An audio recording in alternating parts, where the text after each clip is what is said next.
Seja bem-vindo, bem-vinda a mais um episódio. Hoje vamos discutir um texto potente: Ramificações do colonialismo digital, inteligência artificial como a ponta do iceberg.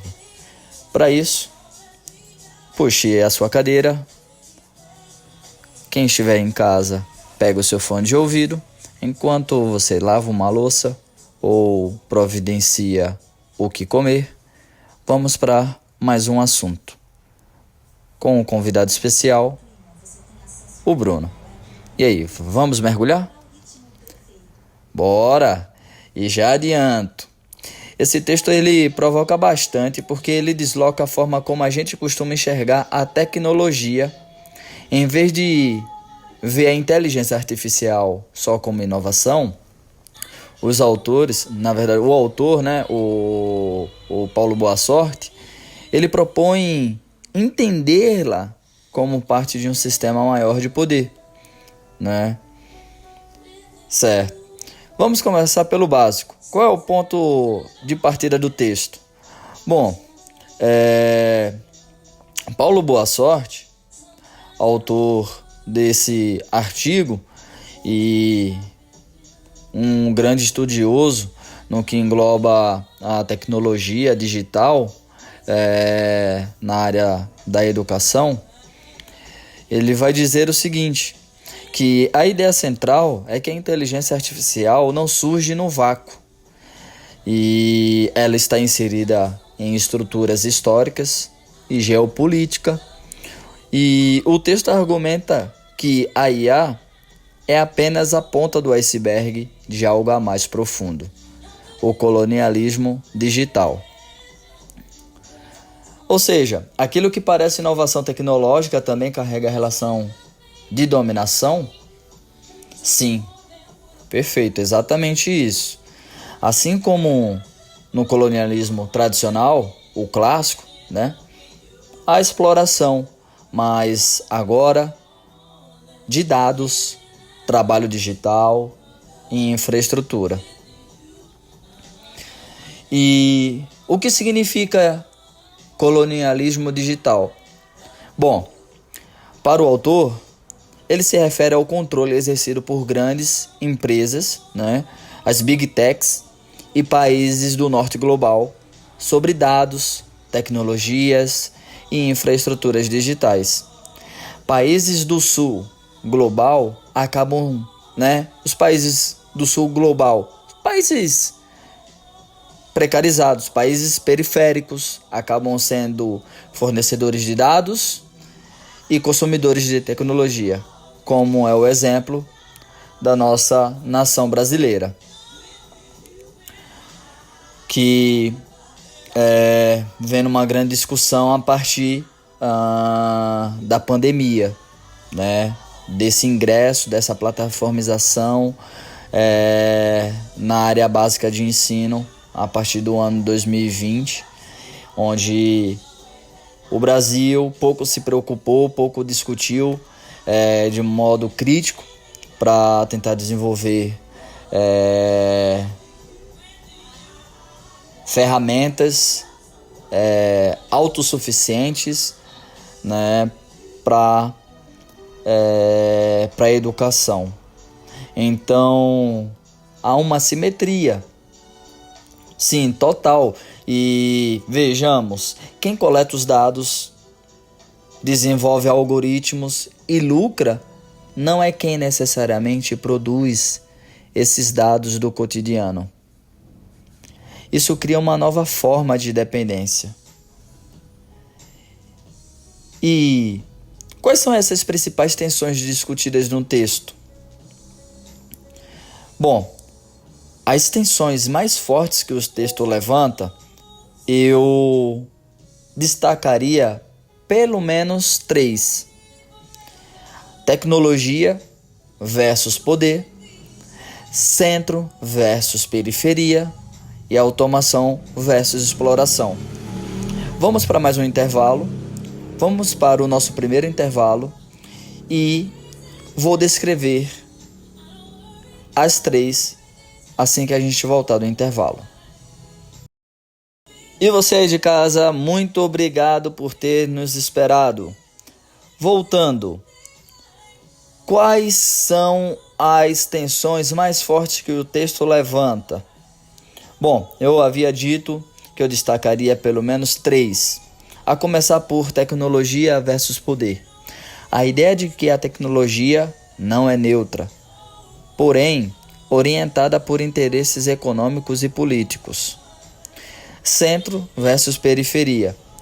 Só o momento que eu já retorno, pois aqui a gente faz tudo ao vivo.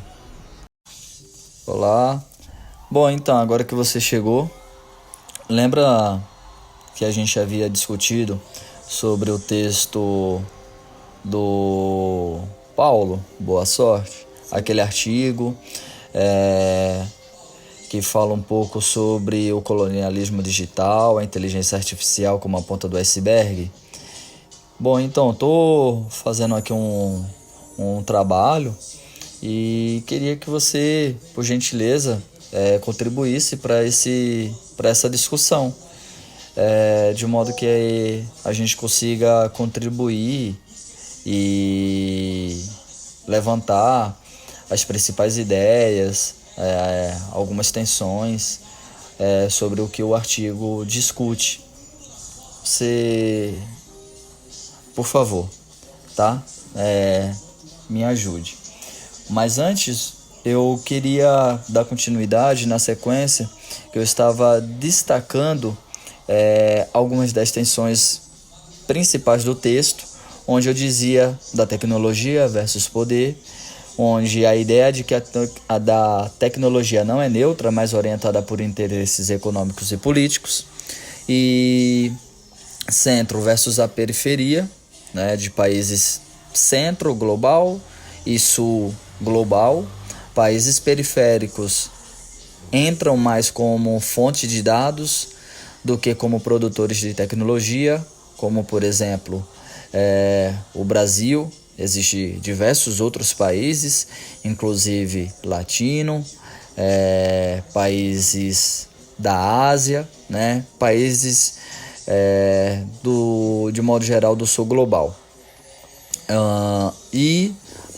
Por fim, né, o terceiro destaque seria para a automação versus a exploração, onde mesmo com a tecnologia, né, com a inteligência artificial, há um trabalho humano invisível por detrás disso, como moderadores de conteúdo e anotadores de dados.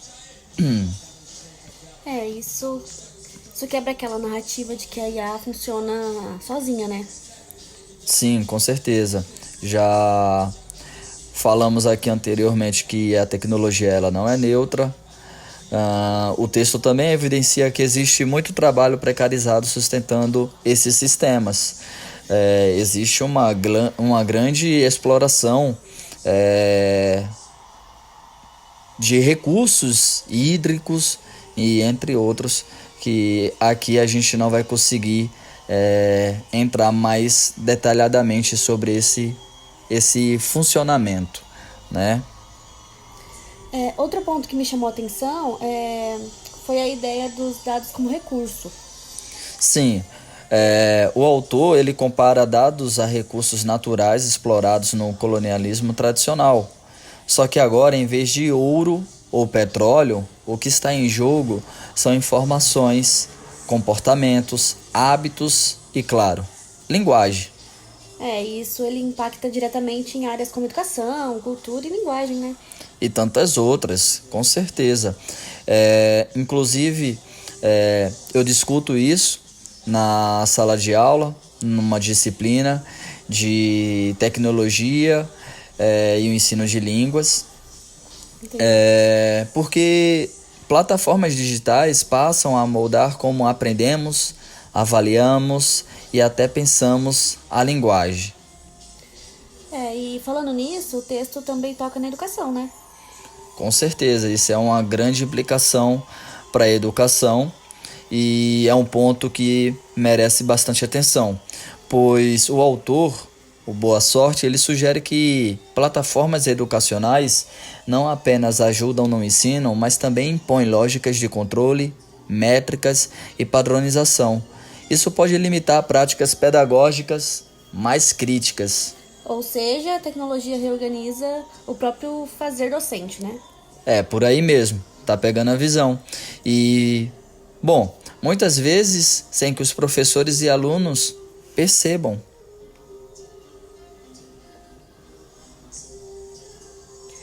Tá, pra fechar, qual é a grande conclusão? Bom, existem várias, mas aqui, com um tempo limitado, o texto nos convida a olhar para a inteligência artificial de forma crítica. Não se trata de rejeitar a tecnologia, mas de entender suas implicações políticas, econômicas e sociais. Então a pergunta não é usar ou não usar a inteligência artificial, né? Mas como, para quem e sob quais condições usar. Exatamente. Aí é onde está a chave. E mais, lhe digo, quem ganha e quem perde nesse processo? Fica então o convite para você que está ouvindo, repensar a tecnologia para além do entusiasmo. A inteligência artificial pode até ser a ponta do iceberg, mas o que sustenta essa estrutura é muito mais profundo e precisa ser debatido. E principalmente politizado. É necessário também criar políticas públicas para que esse tema também seja mais viabilizado e a gente também consiga, a partir disso, a partir dessa problematização, também encontrar algumas soluções. E é isso. É isso então. Obrigada, gente. Até o próximo episódio. Obrigado. Até o próximo. Tchau, tchau.